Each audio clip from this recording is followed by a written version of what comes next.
Hello everyone, very good afternoon to all of you. जब भी आप वीडियो देख रहे हो, सक्सेस स्टोरी है ना, एक ऐसा स्टोरी जो मैं पहले कवर किया करता था और काफ़ी बिजी होने की वजह से, इसकी वजह से बिजी होने की वजह से मैं सक्सेस स्टोरी काफ़ी कवर नहीं कर पाया।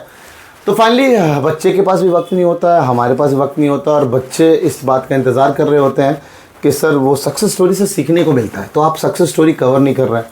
तो फाइनली बहुत दिनों बाद हम सक्सेस स्टोरी का अगला एपिसोड लेकर के आ रहे हैं, शायद 10वां या 11वां एपिसोड होगा। आज मैं आपको मिलवाने वाला हूँ एक ऐसा बंदा जिसने अलीगढ़ की हिस्ट्री में क्रिएट किया एक ऐसी हिस्ट्री जहाँ पे उसने एमयू में डिप्लोमा में रैंक 2 जनरल कैटेगरी में, जामिया के 11 साइंस में रैंक 2, एमयू के 11 साइंस में रैंक 3 जनरल कैटेगरी में, और एमयू के 10th बोर्ड में, ठीक है, रैंक 92.2%। और एक बताता चलो इसके पीछे की हिस्ट्री पे ध्यान, नहीं तो ये 11th एंट्रेंस की हिस्ट्री है, ये 9th एंट्रेंस का rank 1 general category. We have Yug single. बात करते हैं युग से। युग प्लीज एक शॉर्ट इंट्रोडक्शन, मुझे कहाँ से बिलोंग करते हैं, फादर क्या करते हैं। तो हेलो एवरीवन, माई सेल्फ युग सिंगल, और मैं इमेज क्लासेस की टीम से बेदार बैच से जुड़ा था 10th में, और फिर मेरा ट्रांसफर मुस्तकबिल बैच में हो गया था। ठीक है। और मेरी मतलब जामिया में जैसे सर ने बताया रैंक 2, और एएमयू साइंस में रैंक 3, और एएमयू डिप्लोमा में रैंक 2, एंड बोर्ड्स में 92.2% थे। Good good. तो फादर क्या करते हैं? मेरे फादर से गवर्नमेंट सेक्टर में टीचर है। गवर्नमेंट सेक्टर में टीचर है। हाँ। अच्छा, टीचर वाले लोगों का ना अक्सर परवरिश बड़ी अच्छी होती है, क्योंकि घर में टीचिंग माहौल रहता है, टीचिंग माहौल रहता है, डिसिप्लिन रहता है। क्योंकि मेरे तुम्हारे फादर से मेरी मुलाकात काफ़ी है। मुझे याद आ रहा है कि सबसे पहला डे एडमिशन करवाने आए थे तुम्हारे फादर ही आए थे, उस मेरे घर पे आए थे, जब घर का वो था। अच्छा, कैसे सोचा तुमने एमयू में एडमिशन के बारे में? मतलब क्या था, मतलब 9th में पहले से सपना था कि एमयू में आना है? हाँ, मतलब सपना तो पहले से था। मैंने मतलब पहले हम सासनी में रहते थे, तो वहाँ से मैंने फर्स्ट क्लास का टेस्ट दिया था। उसमें हाँ, अच्छा। उसमें मैं मतलब पास नहीं हो पाया था, फेल हो गया था। गुड। तो मतलब हमारा ऐसा था कि हमें सासनी से अलीगढ़ आना था, तो फिर ये था कि स्कूल में अगर एएमयू हो तो अच्छी बात है। अच्छी बात है। तो फिर मैंने 9th का एंट्री दिया, तो 9th में मेरा हो गया था एएमयू में, तो फिर मैंने उसमें एएमयू में ले लिया। फिर अब 11th में दिया था।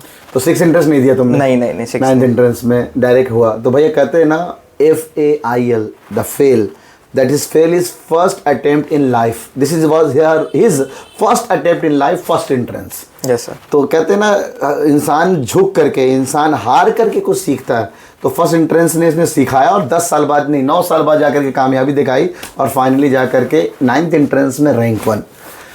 तो इस पूरे जर्नी में सबसे अच्छा पार्ट तुम्हें 9th एंट्रेंस से लेकर के 11th एंट्रेंस रैंक 1 आने के बाद तुम्हें लगा कि यार रैंक 1 अगर फिर से 11th एंट्रेंस में नहीं आएगी तो कुछ दाग लग जाएगा, ऐसा कुछ? नहीं, मतलब ऐसा कोई सच प्रेशर तो था नहीं फैमिली से या किसी भी टीचर से, क्योंकि अगर प्रेशर लेंगे तो एग्जाम अच्छा तो नहीं होगा, बेकार और हो जाएगा। तो घर वाले ने कभी फोर्स नहीं किया बेटा तुम्हें 11th एंट्रेंस में भी रैंक 1? नहीं, कभी नहीं। ठीक है। तो ऐसा कुछ सच प्रेशर, बस अपना बेस्ट देना था, हार्ड वर्क करना था, कंसिस्टेंट रहना था, ये था। अपना बेस्ट देना है, जो भी देना है। तो ये स्टार्टिंग से तुम्हारे अंदर था, ये हार्ड वर्क करते रहना है? हाँ, मतलब स्टार्टिंग से तो नहीं कहूँगा, लेकिन 8th 9th क्लास से मेरे अंदर आ गया था कि अब आ गई थी। बिल्कुल। अच्छा, कोई ऐसा डिस्ट्रैक्शन फैक्टर अपने लाइफ का 10th क्लास? क्योंकि भी ना हम ऐसे लोगों के इंटरव्यू कर रहे हैं जो अभी आप 11th में हो, है ना, 10th दिया है। अक्सर इंटरव्यूज बड़े बड़े लोगों की आती हैं, IAS की, IPS की, लेकिन कोई छोटे वाले बच्चों की इंटरव्यू रिकॉर्ड नहीं करता है।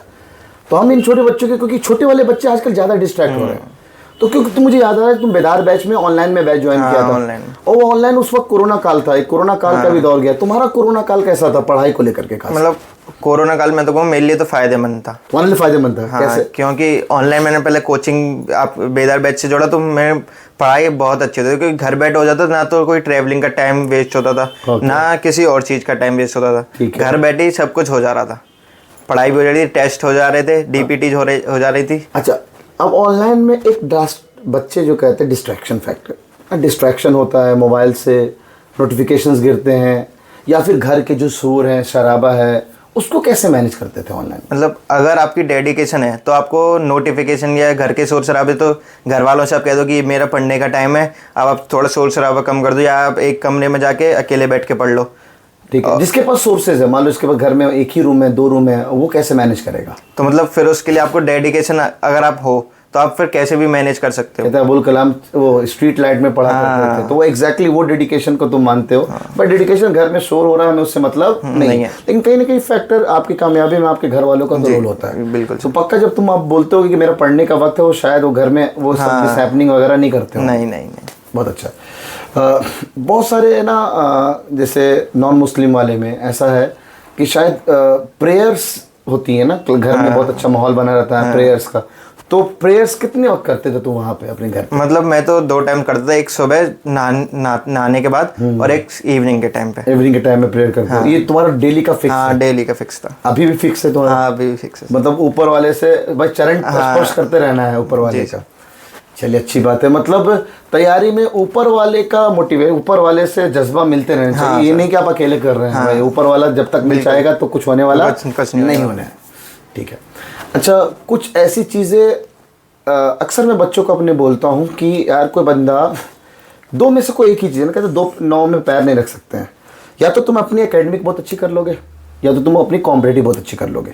जब लास्ट बार मैंने इंशा मलिक का लिया था इंटरव्यू, तो उसने कहा था, इंशा मलिक वाज बताऊं, रैंक 1 थी डिप्लोमा में उसकी, लास्ट आपकी जस्ट 1 साल सीनियर।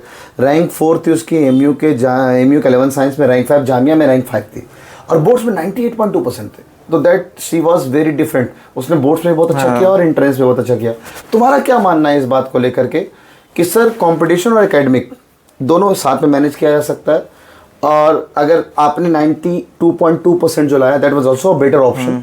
चलो अच्छा बात मानता कि टॉप 10 में नहीं थे आप या एक जगह नहीं थे, 90 क्रॉस किया इज बेटर। तो कैसे मैनेज किया तुमने बोर्ड्स और एंट्रेंस को? तो मतलब शुरुआत में तो मैं मतलब जैसा आपने पढ़ाया बिल्कुल कंपटीशन वाइज में पढ़ता चला गया। ठीक है। तो मतलब बोर्ड्स का लेकर कोई टेंशन ले लिया? नहीं। ठीक है। मतलब एकेडमिक्स और कंपटीशन का सिलेबस तो एकदम मतलब कॉन्सेप्ट जो है वो सेम ही है।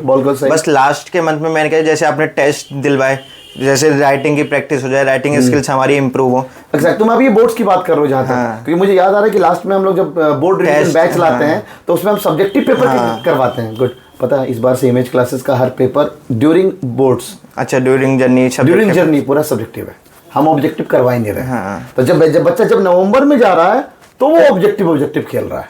तो हमने और सोचा कि और क्योंकि मुझे फायदा दिखा आप लोगों के उस 1 मंथ के जर्नी से, तो हमने पूरा फाउंडेशन का बैच को, अभी जो हम क्लास 5 से लेकर क्लास 12 तक आ रहे हैं, तो फ्रॉम अप्रैल टू नवंबर हर संडे इनका सब्जेक्टिव पेपर है, सब्जेक्टिव कॉपियाँ ही चेक होती हैं। ऐसा कर दिया तो एक अच्छा इंप्रूवमेंट है। तो बच्चा भी बोर्ड्स भी ले रहा है और सिलेबस तो सेम है एंट्रेंस का। तो आपने एक अच्छा मौका किया कि मैं पहला फोकस को एंट्रेंस को दें, क्योंकि एंट्रेंस अगर बहुत तगड़े लेवल कम कर रखे हैं, इसी का कुछ पोर्शन तो हमारा वो है बोर्ड्स है, तो भाई बोर्ड्स के लिए हम लास्ट में रिवाइज कर लेंगे और 1 मंथ इज सफिशिएंट है ना। 1 मंथ में बड़े आराम से हो गया। तो 92.2% बड़ा अच्छा। कोई ऐसी चीज़ जो एंट्रेंस में ख्याल रखना है बच्चों को देते वक्त कि भाई एंट्रेंस में, अगर आप एंट्रेंस में टॉप करना चाहते हैं तो इस चीज़ का आपको ख्याल रखना ज़रूरी है? मतलब सबसे इम्पोर्टेंट तो टीचर्स की बात जरूर बहुत मानना बिल्कुल ज़रूरी है। सर ये इंशा ने बोला तो मुझे बड़ा अच्छा लग रहा है, क्योंकि अक्सर जो कारनामे कर रहे हैं वो उन्होंने ये बात बोली कि सर टीचर जो बोल रहा है वो करो। क्योंकि आजकल तो मतलब ऐसे रिसोर्स हैं, यूट्यूब पे भी लेक्चर्स हैं, लेकिन अगर आप टीचर्स की बात नहीं मानते हो तो आप मतलब बच्चा ढूंढता है कि ज़्यादा से ज़्यादा वो पढ़ ले, लेकिन वो मतलब एट द एंड फायदेमंद नहीं रहता। लेकिन जो आपका टीचर कहेगा आप इसी को पढ़ो, आप इसी को फॉलो करते हो, तो आपकी रैंक फिर जरूर आएगी। हमारे टीचर्स वाले भाषा में हम ऐसे बच्चों को गौ बच्चा कहते हैं। ठीक है, गौ बच्चा वो बच्चा होता है, उन गौ बच्चों से ना 99% चांसेस है कि हम सिलेक्शन दिलवा देंगे और रैंक भी बड़ा शानदार। क्यों? क्योंकि टीचर इस अपने लाइफ का एक्सपीरियंस गेंड है और वो बातें वही सिखाएगा जो उसने सीखा है, या वो गलतियाँ जो उसने की है वो चाहेगा उसका बच्चा वो गलतियाँ ना करे। तो वही बातें वो टीचर अपने बच्चों को बताता है और जिसने वो फॉलो किया कामयाबी उसके सामने है। बोर्ड्स को लेकर के कैसे, मतलब एंट्रेंस चलो आपने अच्छा बताया, लास्ट के 1 मंथ में अगर बच्चा सिर्फ तैयारी करे बोर्ड्स का तो 90% बड़े आराम से ला सकते हैं। काफ़ी है क्योंकि वो एंट्रेंस में ऑलरेडी चीज़ें पढ़ चुका है। खाली बस राइटिंग स्किल्स अपनी इंप्रूव करने की जरूरत है। एग्जैक्टली, जैसे आप सब्जेक्टिव पेपर्स कैसे लिखते हैं। अच्छा एक बात बताना युग कि कौन कौन सी किताबें तुमने कंसल्ट किया इस अपने 11th एंट्रेंस के जर्नी में, और 9th पहले 9th एंट्रेंस से शुरुआत करते हैं। 9th एंट्रेंस में तुमने क्या क्या चीज़ें पढ़ी थी? 9th एंट्रेंस में जैसे मैं इमेज क्लासेस में तो नहीं था, दूसरी कोचिंग में था, बताया तो वहाँ के मैं खाली नोट्स और टेस्ट देता था, और वहाँ पे जब एक बुक आती AME कंसेप्टम करके, ठीक है, मैं उसको करा करता था। अच्छा, और उस वक्त एमी बूस्टर के बारे में पता थी आपको? नहीं, मुझे नहीं पता। एक बार एमी बूस्टर के बारे में पता थी, उसके बाद फिर आगे फिर 9th एंट्रेंस होने के बाद AMU में चला गया था, फिर मैंने 10th में बेदार बैच ज्वाइन किया था। तो तुम्हें 9th में आते ही इमेज क्लास के बारे में पता चल गया था?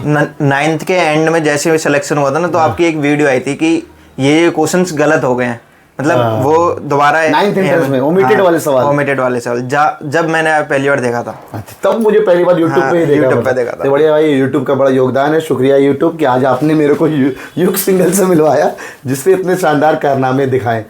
तो अच्छा, उसके बाद फिर 10th में मैंने बेदार बैच ज्वाइन कर लिया। बेदार बैच में फिर तुमने कुछ अलग चीज़ किया है नहीं? जो हम बोलते गए NCERT करो, NCERT एग्जाम्पलर करो, AMU बूस्टर करो, जो हम दे रहे हैं कंटेंट वो करो, उसके अलावा कुछ नहीं किया तुमने? नहीं। कोई भी एक्स्ट्रा RD शर्मा किताब, RS अग्रवाल, मतलब एक्स्ट्रा करने की जरूरत नहीं थी। DPTs थी, टेस्ट थी, उसके बाद आपका वो और था क्वेश्चन बैंक। अगर टाइम बचता था तो मैं क्वेश्चन बैंक लगा लिया करता, जो मतलब अक्टूबर नवंबर का टाइम था। बहुत सही। तो मैं क्वेश्चन बैंक लगा लेता, मतलब हाई लेवल क्वेश्चन भी हो जाते थे और वो भी हो जाता था एंट्रेंस की तैयारी, एंट्रेंस वाले भी।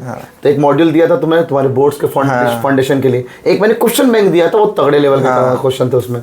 तो सही है ना, टॉपर तो कुछ ना कुछ डिफरेंट करता है, तो वो सबके लिए कंपलसरी नहीं था, वो था उनके लिए जो DPT जो टेस्ट होते चले, बैकलॉग टेस्ट पेपर कर रहे हैं, टाइम बच रहा तो करो ना यार। बिल्कुल।